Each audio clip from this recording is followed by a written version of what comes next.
Ready na ba ang mga outfit niyong pangdagat? Woohoo! Ha! Mga two-piece, tapos... sorry. Tara na. Let's go. Summer gala na tayo. Pedro! Huwag niyo naman ako iwan, oh. Naka-ready na ako sa summer gala natin. Tsaka balita ako, may bago daw na surfing. Eh, tara! Let's go! Woo! Tara! Makakasama natin sa trip this morning, si Urduha star Jay Arcilia. Bukod daw kasi sa pag-arte, love na love niya ang pagsubok ng iba't ibang extreme water sports. Pinaka-favorite ko kasi yung mga extreme water activities. So, talagang dinadayo ko minsan yung La Union para mag-surf lang and matuto. Let's go! Para sa mga surfing lover dyan like Jay, nakasubukan niyo na bang mag-windsurfing? O yung pagsasurfing sa tubig sa tulong ng hangin? Kung oo, pakito, bago sa paningin at pandinig nyo. Wingsurfing o wingfoiling.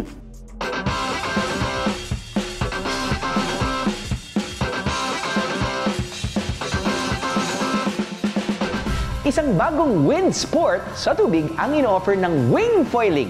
Kapag sinubukan daw ito, para kayong sumubok ng 3 uri ng surfing, all in one. Combination kasi ito ng windsurfing na may halong kitesurfing na sinamahan pa ng pure water surfing. Teka, paano? Kung ang windsurfing gumagamit ng sail at ang kitesurfing ay gumagamit ng foil kite, inflatable naman o yung malasalbabida ang wing na gamit sa wingfoiling.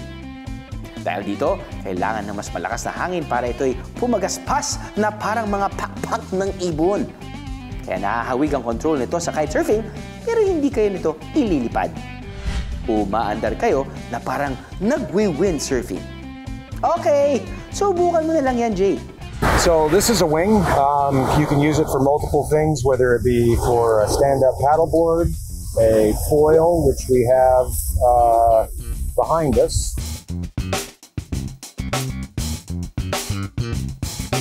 Try natin mga kaaha. Then find the wind. Exciting. Kaso, wala masyadong hangin. So mga kaaha, para lang siyang saranggola. May konti siyang bigat, pero di naman yung sobra.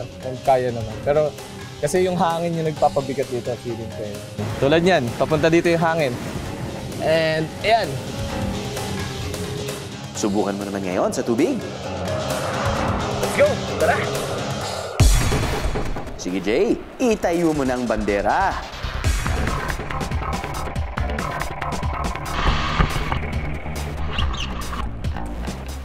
Hirap pa rin si Jay. Dagdag factor din kasi. Hindi kalakas ang hampas ng hangin. Well, that's something we can't control. Anyhow, ang importante ay sinubukan mo, Jay. High five. Napil ko na dinadala ako ng hangin pabalik dito. Mahirap siya kasi una-una sa lahat, medyo mahina yung hangin natin. And yun, and syempre kailangan mo i-balance yung paghawak mo doon sa pinaka-wing. Sa wing foiling, gumagamit tayo ng regular hydrofoil board, hence the term foiling. Ito yung manual board na i-control nyo sa tulong ng hangin. Ang pinagkaiba kasi nito, may sarili itong propeller na napapagana gamit ang remote control.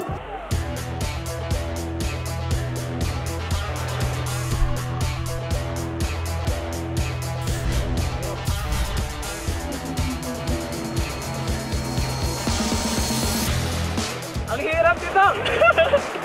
Yung e-foil! Grabe, first time ko ma-experience it. Nahihirapan ako, guys. So bakit nga ba challenge pa rin ang paggamit ng hydrofoil board para sa isang taong marunong naman mag-surf?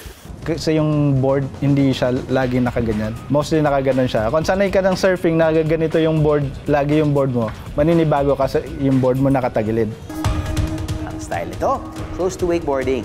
Pero hinihila kayo ng bangka para umandar. Smooth. O ikaw naman, Jay. Kailangan yung paa mo lagi magka-tikit. Kasi once na may wala yun, wala, tutumba ka. After all, ang importante, nag-enjoy. Ito pa ang isang water sports na marahil hindi pa kayo pamilyar.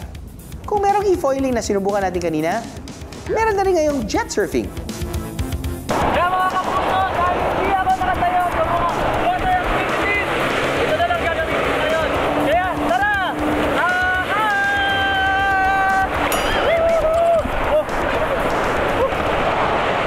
Gumagamit ito ng motorized surfboard sa jet surfing. Sa ganitong parang kasi, nakokontrol natin ang tubig. Mapadagat, lake o inland waterways man, no problem! No need to wait for big waves to have fun. So, kung pareho itong nakakaandar ng walang hangin at alon, anong pinagkaiba nila? Well, mas mabilis ang takbo ng jetboard. Pero kung baga sa sasakyan, mas madaling imaneho ang e-foil by shifting your body weight. Meanwhile, because of the drive at the end of a jetboard, mas may challenge naman ang pagliko rito. Kung first time nyo makilala ang lahat ng aming pinakita, makasay na yan to pack and have some outdoor fun during the summer season, mga biyahero.